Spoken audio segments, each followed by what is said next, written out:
उत्तर प्रदेश के बाराबंकी जिले में एक ऐसा शिव धाम मौजूद है जिसको लेकर यह दावा किया जाता है कि इस मंदिर में आज भी एक ऐसी अदृश्य शक्ति भगवान शिव की पूजा करने आती है जिसे इंसानी आंखों से तो क्या, कैमरों की आंखों से भी देखना नामुमकिन है।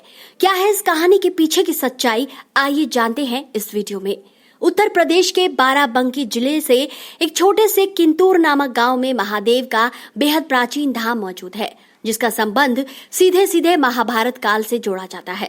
मान्यता है कि इस गांव का नाम पांडवों की माता कुंती के नाम पर पड़ा है।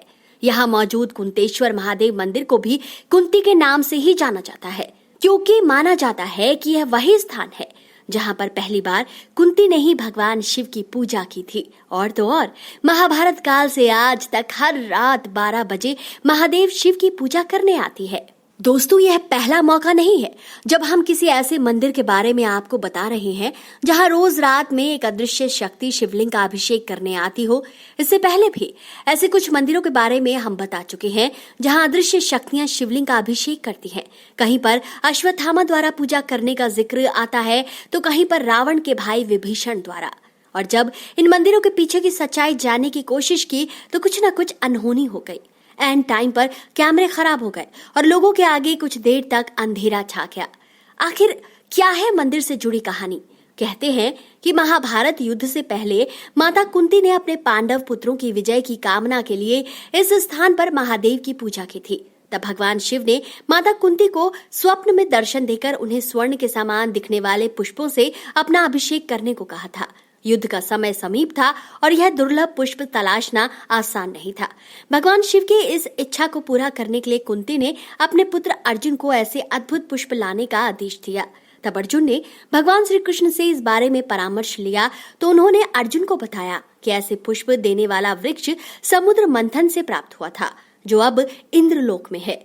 भगवान कृष्ण की आज्ञा पाकर अर्जुन इंद्रलोक गए और वहां से पारिजात वृक्ष ले आए। इस वृक्ष के फूल स्वर्ण के समान दिखते थे। माता कुंती ने इस पेड़ के पुष्पों को शिवलिंग पर चढ़ाया था और प्रसन्न होकर महादेव ने कुंती को पांडवों की विजय का आशीर्वाद दिया था। दोस्तों, पारिजात वृक्ष की विशेषता यह है कि जब इसके फूल वृक्ष पर होते हैं तो ये सफेद रंग के दिखते हैं। जब इन्हें शाख से अलग कर दिया जाए तो ये स्वर्ण के समान सुनहरे हो जाते हैं। बता दें कि इस मंदिर के पास ही पारिजात धाम भी स्थित है। इस धाम के बारे में दावा किया जाता है कि यहाँ आज भी वो महाभारत कालीन पारिजात का पेड़ मौजूद है जिसे अर्जुन ने इंद्रलोक से लाकर धरती पर स्थापित किया था। इस पेड़ को देव वृक्ष के नाम से जाना जाता है। शाम की आरती के बाद गर्भगृह सहित मंदिरों के सभी कपाट पर ताला लगा दिया जाता है और जब सुबह मंदिर के कपाट खोले जाते हैं तो जल और अक्षत, सफेद फूल और गुलाब द्वारा शिवलिंग का अभिषेक हुआ मिलता है। लोगों द्वारा अन्य मंदिरों की तरह इस मंदिर में रात गुजार कर सच का पता लगाने की कोशिश की गई, मगर कोई कामयाब नहीं हो पाया। यही नहीं, गर्भगृह में शिवलिंग के सामने गोप्रो कैमरा भी लगाया गया, मगर समय आने पर कैमरा जमीन पर गिर गया। तो दोस्तों, आप इस चमत्कार के बारे में क्या सोचते हैं? अपनी राय जरूर दें और अगर आपके पास इस चमत्कार से जुड़ी कोई और कहानी है तो हमारे साथ जरूर शेयर करें। हर हर महादेव।